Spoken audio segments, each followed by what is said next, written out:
Mirëmbrëma të gjithëve, ju uroj mirëseardhjen. Ky është edicioni qendror i lajmeve në Report Televizion. Ju ftoj të njiheni me ngjarjet dhe zhvillimet e ditës fillimisht titujt kryesor.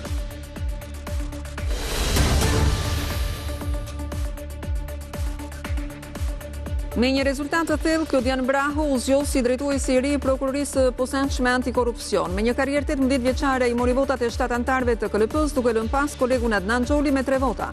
Procesi 6 orësh u ndoq nga afër nga ambasadorët e SBA-s, BE-s dhe Britanisë. Zgjedhja e Brahus u përshëndet nga Shtetet e Bashkuara dhe Bashkimi Evropian, ndërsa në një urim të posaçëm kryeministri Rama shprehu mbështetjen e palëkundur të qeverisë shqiptare.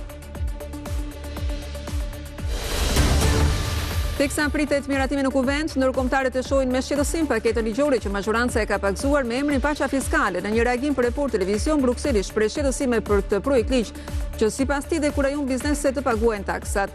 BE përsërit nevojën për vendosjen e masave mbrojtëse të forta kundër pastrimit parave. Më herët edhe dhoma amerikane tregtisë shprehu kundërshtim, duke theksuar se cënohet konkurenca e ndershme. Opozita u tërheq nga procesi i avokatit popullit, edhe pse në kuvent përfunduan 6 kandidatë mbështetur prej saj. Mes tyre Partia Socialiste Paralajmëroi të votojë sot kreun e ri të këtij institucioni. Opozita kërkoi që votimi të hiqej nga rendi ditës me argumentin se firmat mbështetëse nuk tregojnë se rrjedhimisht kandidatët janë propozimi i tyre.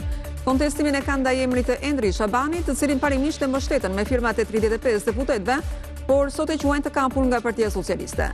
Majoranca këmbguli se procesi është i rregullt pasi kandidaturat i solli PD.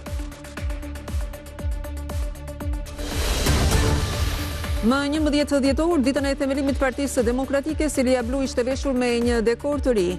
Në banerin që mbulon fasadën ballore të godinës së Partisë Demokratike, shfaqet vetëm një foto e Berishës në vitin 1992 si themeluesi i vetëm i PD-s. Vetë Berisha tha se vendi sot ndodhet në një diktaturë të re, si ajo e kohës kur u krijua Partia Demokratike. Në të njëjtin orar, disa qindra kilometra më tutje në Gjirokastër, Ervin Saljani ka thirrur një tjetër takim me antarësi.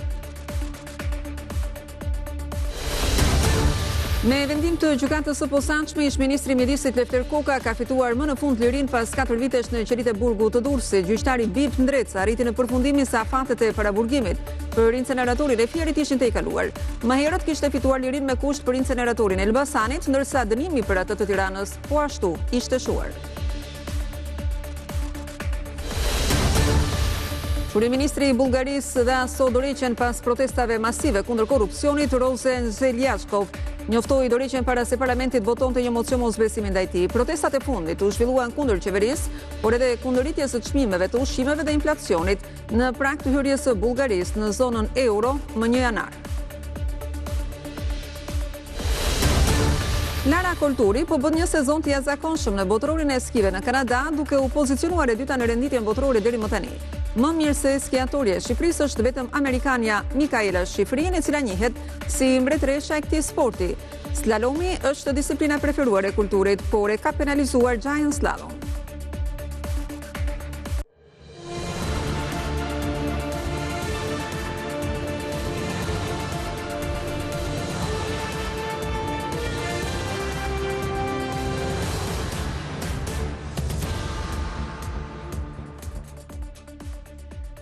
Me një rezultat të thellë, Klodian Brahu u zgjoll si drejtuesi i ri i prokurorisë posaçme antikorrupsion.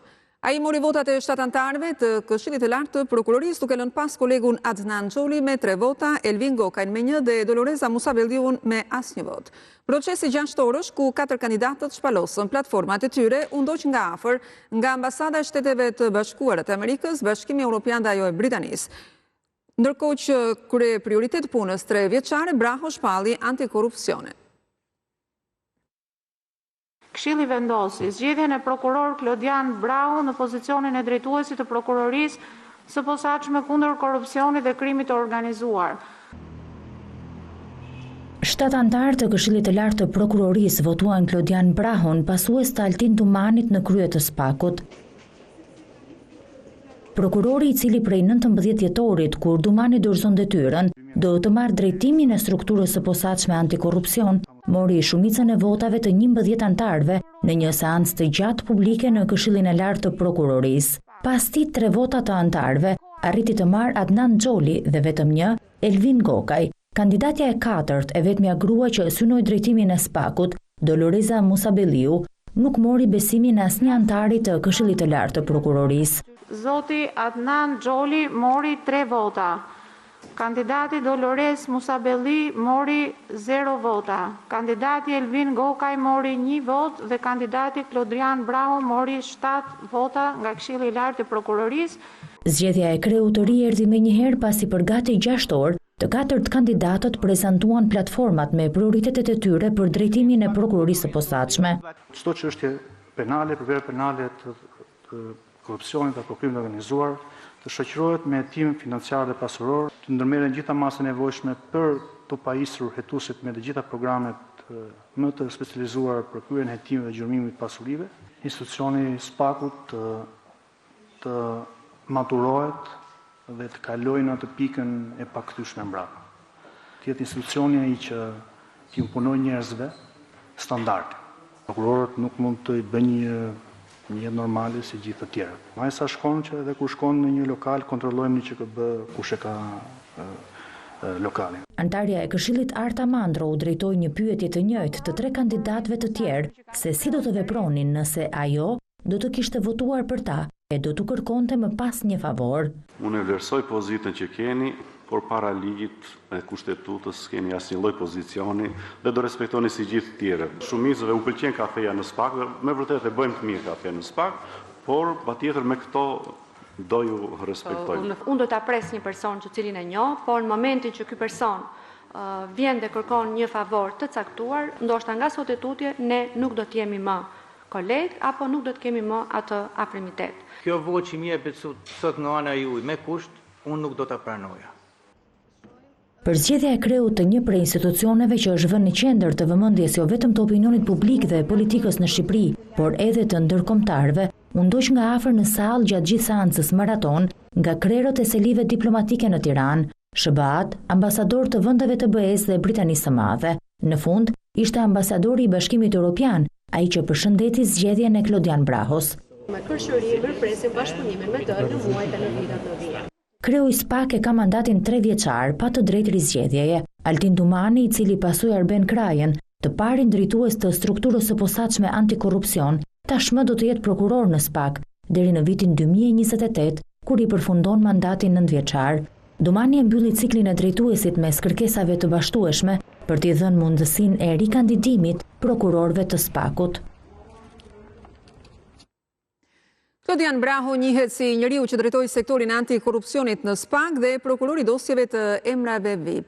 Skeda në vijim ju njeh se kush është zëvendësuesi i Altin Dumanit në prokurorinë e posaçme SPAK për 3 vitet e ardhshme, duke filluar nga 18 dhjetori. Klodian Brahu ka lindur më 21 korrik 1982 në Skrapar. Karriera e tij në sistemin e drejtësisë nis pas përfundimit të studimeve në Fakultetin e Drejtësisë në vitin 2004 dhe më pas shkollën e magjistraturës. Ai u emërua prokuror më 14 nëntor të vitit 2007, duke filluar kështu një rrugtim të gjatë profesional që e ka çuar në një nga pozicionet më të rëndësishme të sistemit të drejtësisë. Deri në vitin 2012, Brahu shërbeu si prokuror pranë prokurorisë së Beratit, ndërsa për 3 vite të tjera më pas ushtroi funksionin e prokurorit në Vlorë, ku njëkohësisht mbajti dhe detyrën e zëvendës drejtuesit. Në prokurorinë e Vlorës pikati me një dosje të bujshme ajo ndaj kryebashkiakut Shpëtim Gjika.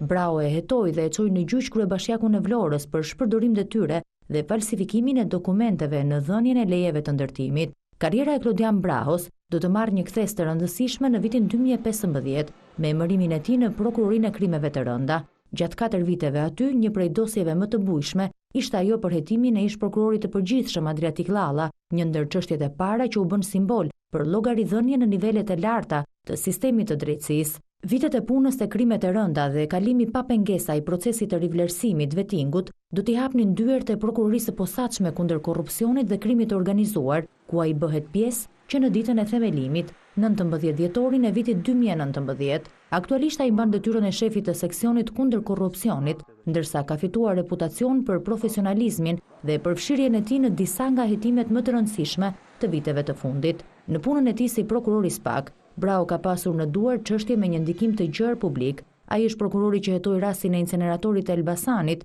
duke u lëshuar urdhër arrest për persona kyç si Mirel Mërtiri, Stella Gugallia dhe Klodian Zoto, si dhe duke veçuar hetimin për ish zëvendës kryeministrin Arben Ahmetaj.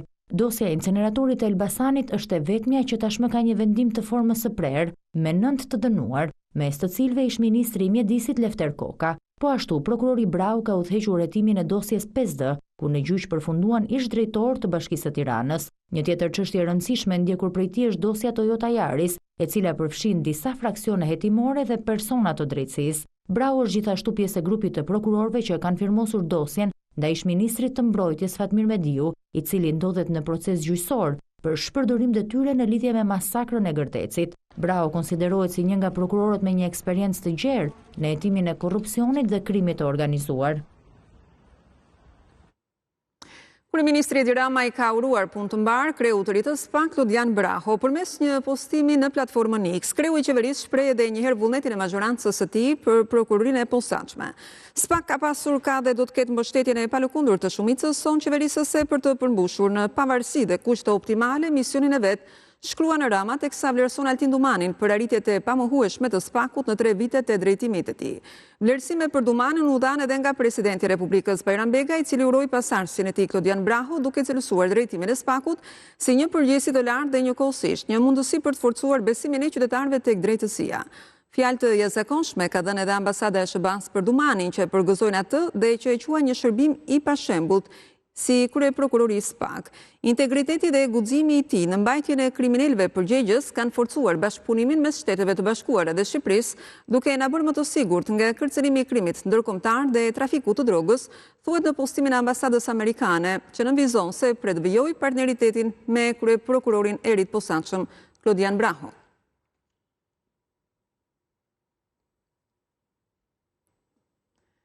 Ndalemi në këto momente në zhvillime që na vijnë nga politika dhe konkretisht nga Kuvendi i Shqipërisë, atje ku mbahet seanca për miratimin e projekt buxhetit për vitin 2026, ndërkohë që janë zhvilluar gjatë ditës së sotme prezantime, diskutime dhe debate në lidhje me këtë çështje. Kemi kolegen Esiona Ekonomi, e cila e ka ndjekur që prej fillimit dhe do të vijojë ta ndjekë këtë seancë, duke na njohur edhe me të rehat më të fundit që ndodh atje. Esiona, të përshëndes, atëre ku është përqendruar diskutimi i tanishëm në Kuvend dhe çfarë pritet të ndodhë më tej? Aktualisht sapo ka nisur një mocion me debat ku parlamentarët me kërkesë të opozitës do të zhvillojnë një debat se ca cilësore ishin zgjedhjet më 11 maj, duke u referuar kështu raportit të publikuar së fundmi nga OSBE Diri, i cili përmban disa kritika për procesin zgjedhor. Ky debat i kërkuar nga opozita është parashikuar të zgjas rreth 2 orë e gjysmë, por ndoshta për shkak të kohëzjetës së madhe të punimeve parlamentare mund të tregohen pak më të përmbledhur duke kursyer kohë. Çështja që mori më shumë vëmendje dhe kohë në mëngjes rreth 3 orë ishte zgjedhja e avokatit të ri të popullit, i cili do të zgjidhet në fund të ditës së sotme ose të seancës së sotme me 84 vota, nëse do të bëhen kaq vota se votimi është i fshehtë dhe rreziku është i lartë, por ndërkohë një çështje tjetër që është e rëndësishme për seancën e sotme është buxheti i shtetit, miratimi nen për nen i tij dhe paketa fiskale, e cila brenda saj ka atë që quhet paqe fiskale, që për mazhorancën është një ndihmë për ekonominë, ndërsa për opozitën është një instrument për të futur paratë e pista në ekonomi, dhe për krah ose në ndihmë opozitës sot i ka ardhur Bashkimi Evropian dhe gjithashtu edhe Dhoma Amerikane e Tregtisë, e cila e kundërshton këtë iniciativë duke ngritur shqetësime serioze për pse dhe kujt i shërben kjo iniciativë. Në mënyrë të përgjithshme ne presim që pasi të përfundojë 2 orëshi i debatit për 11 majin, të mundet që të shkojmë të nisim votimin. Votimi për buxhetin do të zgjas shumë, pasi më shumë se 2 orë është parashikuar të zgjasë vetëm votimi, përsa ko është votim nen për nen, dhe opozita ka rreth 60 amendamente për të propozuar, por që mazhoranca nuk pranon asnjë prej tyre, duke ruajtur buxhetin në formë besnike, ashtu si qeveria e ka parashikuar dhe e ka sjell për votim në parlament. Dhe në fund të ditës presim mundësinë për një avokat të ri populli, do të hidhet në votim të 6 emrat që janë në listë, dhe nga Aranita Brahaj, të Edrit Çabani, të Ardiana Kalaja, të Artar Bazaj, Besim Dërgjoni dhe Skënder Haluci, të 6 kandidatët që kanë marrë firma mbështetëse nga opozita dhe që mazhoranca nuk pranon që këto firma të tërhiqen në këtë fazë siç kërkon Partia Demokratike. Do të shohim kush do të jetë avokati i ri i popullit, gjithmonë nëse krijohen 84 vota, sepse Partia Socialiste ka vetë 83 vota, ka edhe alat të padeklaruar si 3 vota nga PSD-ja, por duhet parë nëse vjen kryeministri, duhet parë nëse vjen Belinda Balluku, që është 1 vot, dhe gjithashtu risku për ndonjë rrjedhje vote është evident për sa kohë votimi është i fshehtë dhe edhe ndonjë socialist potencialisht mund dalë jashtë vijës dhe të mos votojë një emër të caktuar, por angazhimi është që në mbrëmjen e sotme të kemi edhe një avokatëri popullit. Faleminderit Siona për të rejat më të fundit dhe raportimin që na solle nga Kuvendi i Shqipërisë në këtë seancë maraton, që sigurisht do ta ndjekim drejt për së drejti edhe në momentin që do të jetë gati edhe votimi nën për nën i paketës fiskale dhe i projekt buxhetit për vitin 2026, ndërkohë që ne do të shohim se çfarë ka ndodhur më herët sot. Ka qenë pikërisht kryetaria e Komisionit të Ekonomisë Milva Ekonomi, e cila ka thënë se janë pranuar kërkesat e 7 komisioneve për të shtuar shpenzimet për 12 institucione me vlerë 504.9 milion lekë, ndërsa amendimet e Partisë Demokratike sipas deputetes cënonin konsolidimin fiskal. Ne kemi administruar 50 amendamente që erdhën për ndryshimin e projekt ligjit nga deputetët e opozitës. Këto amendime në fakt kërkonin një rritje të shpenzimeve që shkonin në 278.9 miliard lekë. Kjo rritje kaq e lartë cënonte pikërisht të konsolidim fiskal të gjithë buxhetit të shtetit që ishte paraqitur përpara Komisionit të Ekonomisë dhe Financave nga qeveria. Në kolegjin e posaçëm të apelimit shtohen 30 milion lekë shpenzime personeli për mbajtjen e një strukture tranzitore punonjësish të miratuar me vendim kuvendi. Në Këshillin e Lartë të Prokurorisë shpenzimet operative shtohen me 2 milion lekë për nevojat e institucionit. Në Inspektoratin e Lartë të Drejtësisë shtohen shpenzimet kapitale me 123 milion lekë për zhvillimin dhe mirëmbajtjen e sistemit menaxhimit të çështjeve dhe dokumentave në përputhje me rekomandimet e rezolutës kuvendit. Në gjykatën kushtetuese shtohen shpenzimet kapitale me 2 milion lekë për përmirësimin e sistemit të mbrojtjes nga zjarri. Së dyti, bëhen disa ndryshime lidhur me procesin e zgjedhjeve të përgjithshme të vitit 2025 dhe mbështetje e sistemit të digitalizimit në veprimtarinë e KQZ si më poshtë. Në Komisionin Qendror të Zgjedhjeve shtohen shpenzimet në vlerën 80 milion lekë. Në projekt buxhetin e kuvendit bëhen këto ndryshime. Shtohen 14 punonjës në organik, 6 këshilltar dhe 3 koordinator për 3 komisionet e reja të përhershme dhe 5 këshilltar pranë grupeve parlamentare. Shtohen shpenzimet me 145 milion lekë. Në kontrollin e lartë të shtetit shtohen shpenzimet operative me 5 milion lekë për organizimin e konferencës të tërimit të Eurosite. Në komisionerin e prokurimit shtohen shpenzimet operative me 7 milion lekë për mirëmbajtjen e sistemit të ankimeve elektronike. Në drejtorinë e përgjithshme të arkivave shtohen shpenzimet operative me 10 milion lekë për procesin e digitalizimit të arkivave. Në prokurinë e përgjithshme shtohen 17 punonjës në organik për të adresuar çështje që lidhen me sigurinë e prokurorisë. Në autoritetin për informim mbi dokumentat e sigurimit të shtetit shtohen shpenzimet kapitale me 6 milion lekë për financimin e projektit e-learning dhe për vendosjen në një tende kupon në ndërtesë e institucionit.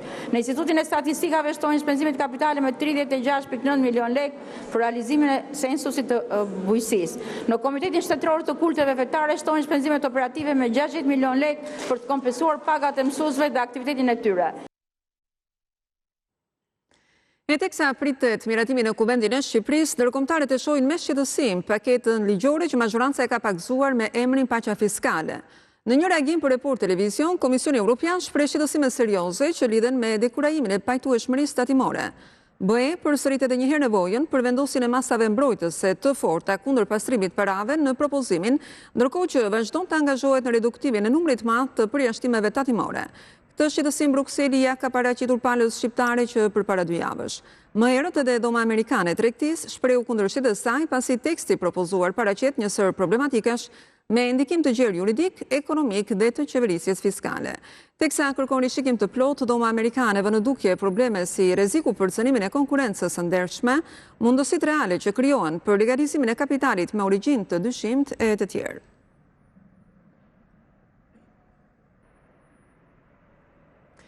Ndërkohë, Ministria e Ekonomisë Derina Ibrahimaj ka prezantuar në Kuvend projekt ligjin për koncesionet, që sipas saj parashikon analistë detajuar financiare për çdo kontratë re që do të lidhet, si edhe rregulla më të forta për të parandaluar abuzimet. Ndërsa socialisti Erion Braçe kërkoi të ndalohet transferimi i kontratave nga një kompani tek tjetra, kurse deputetja demokrate Jurida Tabaku propozoi përjashtim nga marrja e projekteve publike për kompanit nën hetim për abuzime. Çdo projekt me ndikim të lartë fiskal ekonomik do të kalojë të njëjtat filtra si investimet publike, analizë kosto-përfitimi, fizibilitet teknike financiar dhe vlerësim për qëndrueshmërinë afatgjatë. Ligji parashikon ngritjen e njësive të zbatimit të kontratave, ku për herë të parë do të ngrihen si njësitë posaçme pranë çdo autoriteti, të cilat do të monitorojnë kontratat dhe gjithashtu do të ruajnë memorien institucionale për të gjitha kontratat koncesionare të miratuara për secilin institucion. Transferimi i kontratave ka sjell një element që është në vëmendje të gjithë qytetarëve sot që ne nuk kemi marrë maksimumin e mundshëm në investim, po edhe në përfitime për Republikën e Shqipërisë, nga transferimi i kontratave nga aksioner amerikan në aksioner pastaj kinez e që i zotrojnë këto kontrata edhe sot. Dhe natyrisht në fund fare edhe transferimi dorë më dorë i një pjesë të kontratave në sektorin e shëndetësisë ka sjellë në vëmendje faktin që jo vetëm kemi një përqendrim shumë të madh në 1-2 pronar edhe në këtë sektor, por edhe nuk kemi marrë ndonjë përfitim që të lë pa mend. Ne duhet patjetër që të vendosim disa barriera në ligj. Barrierat e cilat lidhen së pari me kufizimin e operatorëve dhe me kufizimin e faktit që kontratat koncesionare partneriteti publik-privat të mos bëhen kanale zyrtare për pastrimin e parave. Së dyti, kompanitë që kanë abuzime duhet patjetër që të përjashtohen e të largohen nga tregu dhe së treti duhet i themi ndal skemave të manipulimit të tenderave. Opozita u tërhoq nga procesi avokatit popullit edhe pse në kuvent përfunduan 6 kandidat të mbështetur prej saj dhe që mes tyre Partia Socialiste paralajmëroi të votojë sot kreunërit të këtij institucioni. Opozita kërkoi që votimi të hiqej nga rendi i ditës me argumentimin se firmat mbështetëse nuk tregojnë se rrjedhimisht kandidatët janë propozimi i tyre. Kontestimin e ka ndaj emrit Endri Shabani, të cilin parimisht e mbështetën me firmat e 35 deputetëve, por sot e quajnë të kapur nga Partia Socialiste. Mazhoranca këmbënguli se procesi është i rregullt pasi kandidaturat i solli Partia Demokratike. Herë procedura e herë emri i atij që mund të jetë nesër avokati i ri i popullit i përplasën palët shumë ashpër në parlament. Pasi mbështeti me firma 6 kandidate, më pas deklaroi tërheqjen nga nënshkrimet, Partia Demokratike kërkoi në seancë plenare që zgjedhja e avokatit të popullit të hiqej nga rendi i ditës. Institucionit që prej mungesës së konsensusit politik drejtohet 3 vite përtej mandatit nga Erinda Ballanca. Pra me 77 vota kundër, kërkesa nuk miratohet. 3 orët e debatit për avokatin e popullit u vërtitën vetëm në një pikë. Akuza mazhorancës se ka bërë pazar me Endri Shabanin, njërin nga kandidatët që vete mbështetën më shumë se gjysma e deputetëve të opozitës. Me qenë se duhej pa tjetër që ai që zoti Kliçi e quajti lepuri i Surrelit, kishte marrë firma dhe tani përmbysni vendimin. Vetëm që të grabisni avokatë e popullit. Madje opozita jep sinjalet e para se nëse mazhoranca e voton, avokati i popullit do të përfundojë në kushtetuese. Avokati i popullit do të jetë me një cen thelbësor, kushtetues i zgjedhur pa propozim zyrtar nga deputetët, do t'ju njihet si përputhje me kërkesat e Bashkimit Evropian. Për këtë ju asiguroj. Opozita argumentoi se firmat mbështetëse nuk tregojnë se rrjedhimisht kandidatët janë propozimi i tyre, ndaj kërkuan të mbledhin sërish nënshkrimet. Këtë herë duke u ngushtuar vetëm në 2 emra, Adriana Kalan dhe Besim Drejgjonin. T'ju them të drejtën, mua më vjen keq që ju talleni me një persekutuar politik si Besim Drejgjoni. Të gjithë e dini që Besim Drejgjoni nuk zgjidhet dot në atë institucion se nuk e le ligji se ka mbushur 70 vjeç. Ju talleni me Adriana Kalam. Pra çfarë kërkoni? Ne morëm një vendim politik. Asnjë nga deputetët të Partisë Socialiste nuk firmos kandidatët erdhën të gjithë si propozimi juaj. Njëri fliste për Lepuj, po hyt ke Lepujt, duhet flisni edhe për Zagarët. E ndërpres fjalën derisa të nxirrni për jashtë zotrin. Pushim 10 minuta. Ofendimi i Flamur Nokës, krau të djathtës Sali Berishës ndaj Ballës, çoi në ndërprerjen e seancës. Një fjalor jo etik patjetër që do jepet mas. Në rikthimin disi më të qetë, sqarimin procedurale bëri Ulsi Manja, kryetari i Komisionit të Ligjeve, duke mbyllur sipas tij çdo hapësirë për interpretim. Është e vërtet që një deputet mbështet me firmë vetëm një kandidat. u a thash po s'm gjut. Dhe çfarë bëhet ju? Dhat 316 firma. U detyroi kush me zor që të firmostit? Jo. Firmat i keni tërhequr për te afatit 2 dhjetor të vendosur nga komisioni. Nuk ka efekte juridike, sepse ndryshe, nëse ju firmosin gjes dhe tërhiqenin dark, shteti shkon në kaos juridik. Krijohet amulli juridike. Por skenari për një tjetër segment të opozitës është një tjetër. Redi Muçi, deputeti i vetëm i Lëvizjes Bashk, faturën ja lë të dyja palëve. Sot nga kjo sallë do dalim duke me avokat populli Endri Shabanin, me firmat e PD-s dhe me votat e PS-s. Dhe pyetja ime është, o zotri të PD-s, në qoftë se e quani lebur të Surreli, pse ja hodhë firmat më dha?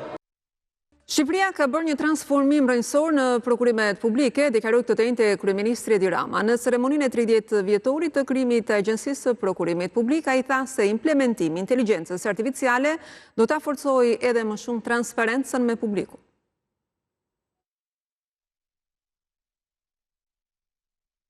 Prokurimet publike, një nga sektorët me riskun më të lartë për korrupsion, që ka vënë pranga shumë zyrtar publike, shumë të tjerë janë në proces hetimi, sipas kryeministrit Edi Rama ka pësuar një transformim rrënjësor dhe sot është në pikën më të mirë ndonjëherë me progres të padiskutueshëm krahasuar me vite më parë. Implementimi i inteligjencës artificiale në këtë sektor thotë se do të garantojë më shumë transparencë dhe efikasitet. Ne jemi në një proces të avancuar për të kaluar të gjithë procesin e prokurimeve në duart e inteligjencës artificiale.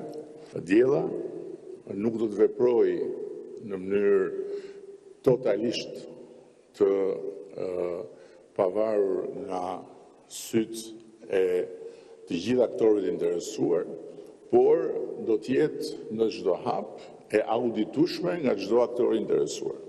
Vendimin përfundimtar për nxjerrjen e një rezultati do ta marrë përsëri Komisioni Përkatës, bazuar në të gjitha dhënat që diella do të vërë në tavolinë. Ministri Adea Pirdeni tha se me lup po shihen jo vetëm prokurimet publike, por të gjithë sektorët me risk të lartë. Po ndërtojmë një proces të dedikuar të vlerësimit të riskut korrupsionit në prokurimin publik përtej automatizimit. Ne kemi nisur këtë qasje sektorale ndaj sektorëve më ndjeshëm ndaj korrupsionit në tatime dogana, aktualisht në shëndetësi, ndërsa para 2 javësh finalizuam së bashku me Agjencinë Shtetërore të Kadastrës dhe asistencën e Bashkimit Evropian analizën 8 mujore të vlerësimit të riskut korrupsionit në Agjencinë Shtetërore të Kadastrës, duke evidentuar të gjithë flamujt të kuq të korrupsionit në punën e këtij institucioni. Për luftën ndaj korrupsionit dhe një garë të barabartë në prokurimet publike, drejtuesi i Bankës Botërore në Shqipëri, Massimiliano Paluçi, tha se nuk mjafton vetëm teknologjia, por se duhen profesionistë të aftë dhe me integritet të lartë moral. Partia Demokratike festoi sot ditën e themelimit të saj. Selia blu ishte veshur me një dekor të ri. Në banerin që mbulon fasadën ballore të godinës së Partisë Demokratike u shfaq fotoja e Berishës, por pa themeluese të tjerë të kësaj force politike. Në këtë baner, Berisha deklaroi se ai shpëtoi opozitën nga zhdukja, ndërsa akuzoi Ramën se ka krijuar një diktaturë të re. Kur u themeluam, përballë kishim një diktaturë. Sot, përballë kemi një diktaturë tjetër. Jo një diktaturë komuniste që kishte për ideologjinë marksiste-leniniste dhe indoktrinimin, por një diktaturë të bazuar në drogën, vjedhjen dhe ideologjinë post-marksiste të ekstremit të majtë. Edi Rama, që ne përzum nga Partia Demokratike orët e para pas ardhjes së tij, sot ka themeluar narkoshtetën e parë dhe të vetëm në Europë. Ai sot ka më shumë pushtet se Ramiz Alia në vitin 91. Ai qeveris në bashkëpunim me kartelet më të rrezikshme të drogës të Shqipërisë dhe Amerikës Latine. Vitet e fundit kanë qenë ndër më të vështirat që ka kaluar forca jonë politike. Si thash dhe më parë, asnjë opozit tjetër nuk do kishte mbijetuar dot sulmeve të padrejta që na u bën. nga këto sulme, ditëlindjet që forca jonë politike ka festuar vitet e fundit, kanë qenë në kushte të vështira. Disa herë e kemi festuar 11 dhjetorin pa simbolet e partisë, një herë tjetër në kushtet që po arrestohej kryetari i saj.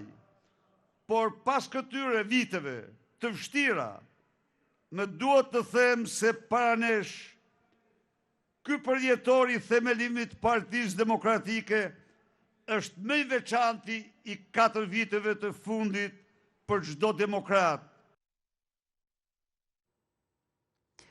E ndërkohë 11 dhjetori nuk shënon vetëm ditën e lindjes së Partisë Demokratike, por edhe 4 vite nga i ashtu quajturi ri themelimi i saj. Më 11 dhjetor të vitit 2021, Sali Berisha do të niste një lëvizje për rimarrjen e serisë blu, që u pasua me një seri përplasjesh me atë që aso kohë drejtonte Partinë Demokratike Lulzim Bashën. Jo vetëm në gjykat, por edhe në një përplasje civile që njihet si më e ashpra në luftën për pushtet brenda së njëjtës parti. Le të bashkohemi, të mos shkojmë pas atij që konsiderohen partinë si pronë personale. Demokratët dhe demokratë meritojnë fitore. Kështu do të deklaronte Sali Berisha mesditën e 11 dhjetorit të vitit 2021, i cili i shpallur non grata vetëm pak muaj më parë dhe i pezulluar më pas nga grupi parlamentar i PD nga Lulzim Basha, nisi një betejë të hapur, ndoshta më e ashpra në histori në një forcë politike për rimarrjen e partisë të themeluar në të njëjtën datë të vitit 1990. Premtimi kryesor i tij ishte ta bënte Partinë Demokratike më të fortë, më të hapur dhe më të bashkuar, slogan që do ta shoqëronte atë në të gjithë sagën që do të niste nga stadiumi Air Albania për marrjen e selisë blu. Kuvendi i rithemelimit u prezantua si rikthim tek vlerat themeluese të PD-s në një kohë kur kriza e brendshme kishte arritur pikën e vlimit. Kuvendi i 11 dhjetorit krijoi 2 realitete paralele brenda së njëjtës parti, që do të pasohej me konflikte të vazhdueshme dhe një retorik përçarse, ndarje të grupimeve parlamentare dhe një betejë për vulën dhe legitimitetin që do të zjaste më shumë se 2 vite.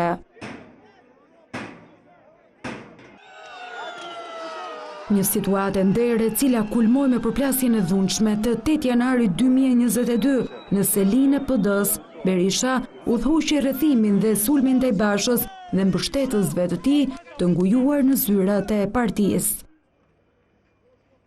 Atë që nuk arriti ta marrë me forcë do ta realizonte disa javë më pas, ndërsa Basha kishte dhënë dorëheqjen, një vendim i diskutueshëm i gjykatës së Tiranës nga Agron Zhukri do të njëjtë kuvendin e rithemelimit dhe statutin e ri, duke i hapur rrugën për të rimarrë kontrollin e selisë. Saga ligjore e vulës mori fund më 11 qershor të 2024-s, kur gjykata e apelit të jurisdiksionit të përgjithshëm vendosi që t'i rikthejë ish-kryeministrit Berisha vulën e Partisë Demokratike. Me përfundimin e betejës ligjore, dilema mbeti tek premtimet për rikthimin e vlerave themeluese të PD-s dhe ngjitjen e saj sërish në pushtet. Në zgjedhjet e 11 majit, parimi i primareve për zgjedhjen e kandidatëve u zbe në lista përfundua një më të votuarit, por besnikët e Berishës, rezultati do të ishte katastrofik. 4 vite pas rithemelimit, dilemat e mundshme të demokratëve, nëse partia e tyre në ndërtimin e Sali Berishës është më e fortë, më e hapur apo më e bashkuar, tani qartazi duket se janë shuar. Ecim më me të tjera informacione. Me vendim të gjykatës së posaçme, ish-ministri i Mjedisit Lefter Koka ka fituar më në fund lirinë pas 4 vitesh në qelinë e burgut të Durrësit. Gjyqtari Bip Ndreca arriti në përfundimin se afatet e paraburgimit për inseneratorin e Fierit ishin të kaluar dhe Koka duhet të lirohej menjëherë. Pas 4 viteve në burg që prej 14 dhjetorit të vitit 2021, ish-ministri i Mjedisit Lefter Koka është tashmë i lirë. Ky vendim i gjyqtarit të posaçëm Bip Ndreca e ka shuar pengesën e fundit të Lefter Kokës drejt lirisë, masën e sigurisë për inseneratorin e Fierit. Për këtë dosje, ish-ministri Koka ndodhej në burg që prej 29 marsit të vitit 2022 dhe për gjykatën e posaçme, afati 3 vjeçari para burgimit që lejon kodi tashmë ka kaluar dhe gjykimi i mëtejshëm duhet të vijojë në liri. Për inceneratorin e Fierit, Lefter Koka është dënuar me gjykim të shkurtuar 6 vite e 8 muaj burgim nga GKKO e shkallës së parë për akuzat e korrupsionit, pastrimit të parave dhe shpërdorimit të detyrës, por ende nuk ka një vendim të formës së prerë, pasi dosja u rikthye në gjykatën e apelit, ku e risolli gjykata e lartë. Sa i përket 2 dënimeve të tjera ndaj Lefter Kokës, atë për inceneratorin e Elbasanit dhe atë të Tiranës, ish-ministri e kishte fituar më herët lirimin nga burgu. Më 25 korrik të vitit 2025, Lefter Koka në një seancë me dyer të mbyllura mori nga gjykata e Durrësit vendimin për lirim me kusht për dënimin për të njëjtat akuza si Fieri, me 6 vite e 8 muaj burg edhe për inceneratorin e Elbasanit. Për këtë dënim, i vetmi që ka marrë formë të prerë, ish-ministri i mjedisit, ndodhej në burg që prej 14 dhjetorit të vitit 2021, si masë e pare sigurisë e marrë ndaj tij dhe bashkë me paraburgimin i kishin mbetur më pak se 1 vit e gjysmë për të shlyer. Për të marrë lirimin me kusht nga gjyqtari i Durrësit Xhevdet Lika, si gjykata kompetente për shkak të vendit ku Lefter Koka vuante dënimin, ish-ministrin e ndihmoi sjellja e mirë në burg, por edhe situata e tij shëndetësore. Më herët në gjykatën e posaçme, Lefter Koka ka marrë shuarjen e masës së sigurisë arrest me burg për inceneratorin e Tiranës, pasi dënimi i marrë me 2 vite burg për shpërdorim detyre në shkallë të parë është ezauruar me paraburgimin. Pikërisht situata shëndetësore e tij, sidomos muajt e fundit, e kishte detyruar ish-ministrin të linte her pas here ambientet e burgut të Durrësit dhe të shtrohej në spital. Edhe ky vendim i gjykatës së posaçme që i dha lirin këtë të njëjtë e gjeti Lefter Kokën në një spital privat në Tiranë, duke u kuruar për problemet në zemër. Nga momenti që mjekët do të vendosin largimin e tij nga spitali, Lefter Koka do të jetë një qytetar i lirë. Nesër, në gjykatën kushtetuese do të shqyrtohet çështja e pezullimit të zëvendës kryeministres dhe ministres Belinda Balluku. Fillimisht gjyqtarët do të vendosin nëse do ta kalojnë apo jo në seancë shqyrtimin e kërkesës së kryeministrit, duke e legjitimuar atë si kërkues dhe më pas pritet një vendimarrje për të pezulluar vendimin e GKK-s që pezulloi Ballukun. Në shqyrtimin më pas, në themel të çështjes, qeveria kërkon të zgjidhet mosmarrveshja e kompetencave e krijuar me saj dhe GKK-s dhe shfuqizimin e vendimit për pezullimin nga detyra.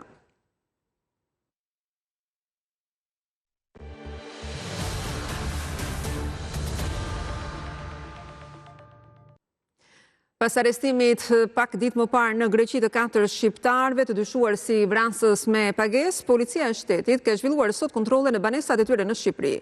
Gjatë kontrolleve në një nga banesat e Dimitër Meçit në fshatin Labov të Gjirokastrës, i dyshuar si vrasës me pagesë u gjetën dhe sekuestruan 3 armë zjarri automatike, 200 fishek Kalashnikovit, 18 pako me fishek pistolete dhe 5 krëra. Kontrolle u kryen edhe në banesat e 3 të arrestuarve të tjerë në Greqi, 32 vjeçarit Andrea Brokeri nga Himara, 39 vjeçarit Fatjon Prendi nga Lezhë dhe Petro Theohari nga Saranda. Ndërkohë vijojnë hetimet e thelluara duke koordinuar dhe bashkëpunuar ngushtësisht me homologët grek për dokumentimin e plotë të veprimtarisë kriminale të 4 shqiptarëve për veprat penale, trafikimi i armëve dhe i municionit dhe mbajtja pa leje dhe prodhimi i armëve shpërthyese dhe i municionit. 4 shqiptarët dhe 2 shtetas grek u arrestuan 2 ditë më parë në shtetin Helen, antar të një organizate kriminale vrasësish me pagesë. Ata dyshohen për tentativën e vrasjes së shtetasit grek Janis Lala në maj të këtij viti.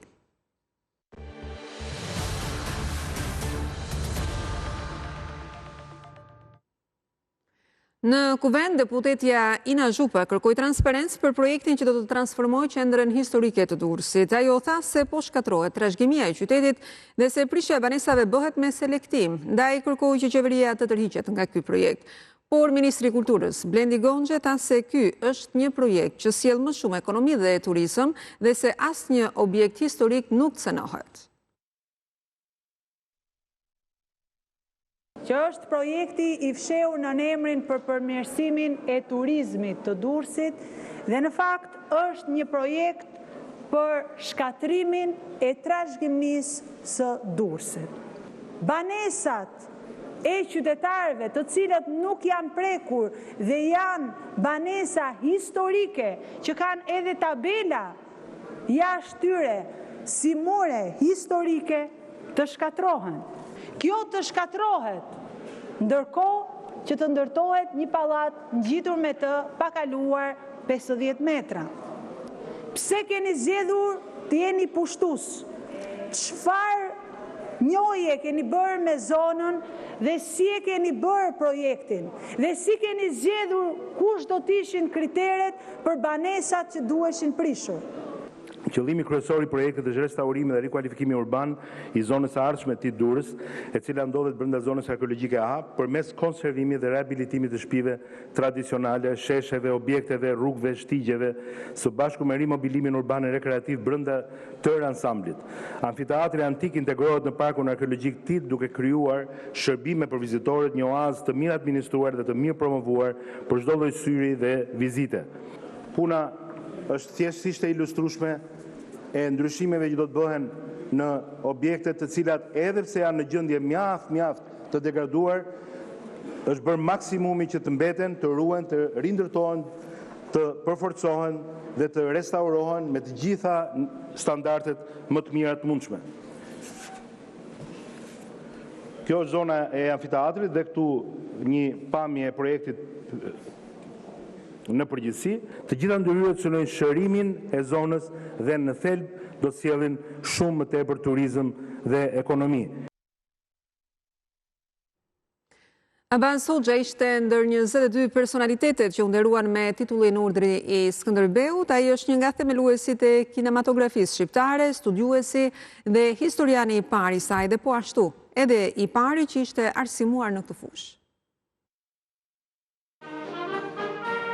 Më shumë se sa një nderim për atë vetë, Urdhrin e Skënderbeut, Abbas Hoxha e shikon si një vlerësim për kinematografin, fushën së cilës ai i kushtoi gjithë jetën. Këtë nder e quaj që i bëhet kinematografi shqiptare, të cilës unë i kam kushtuar gjithë jetën time. I kushtohet atyre artistëve të mëdhenj që lanë gjurmë të thella në historinë e kombit tonë, që krijuan një kulturë të re nga e para në kushte shumë të vështira kur nuk gjeten asnjë traditë. Sipas Hoxhës, kinematografia shqiptare ka prodhuar një sasi të madhe filmash që mbeten pjesë e historisë së kombit dhe kanë nxjerrë figura të shquara të regjizurës, si Dimitër Anagnosti, Viktor Gjika, Xhanfize Keko e të tjerë, si dhe një numër të madh aktorësh të niveleve botërore. Një vazhdim i tërë që nga aktorët e mëdhenj të Naim Frashëri, Kadri Roshi, Suleman Pitarka e tjerë që nuk dua të numëroj të gjithë se do gaboj sepse janë pothuajse të gjitha brezave kanë vlera të veçanta. Sipas studiuesit, kinematografia shqiptare ka regjistruar historinë e popullit, ndërsa shton se sipas tij nuk është e vërtetë ajo që thon disa nihilistë se kinemaja jon ka bërë propagandë. Ne kemi regjistruar realitetin e kohës që një popull i tërë u ngrit në luftë për të shpëtuar nga robëria fashiste dhe naziste. Nga ana tjetër, Hoxha nuk lë pa përmendur edhe muzikën e mrekullueshme të filmave, ndërsa kujton se në një universitet në Venecia, pas shfaqjes së dimri i fundit, studentët filluan të fishkëllenin melodinë e njohur të filmit. Abbas Hoxha, tani 95 vjeç, është autori i 23 librave për kinematografinë shqiptare dhe botërore dhe figurave përfaqësuese të tyre, si dhe artues i enciklopedisë së parë të kinematografisë shqiptare. Erdhëm në fund të edicionit qendror të lajmeve në Report Televizion për mbrëmjen e sotme. Vijoni qëndroni me ne, pas pak vjen Marcela Karapanço me emisionin e saj Frontline. Shikim të këndshëm, bashkë mirupafshim.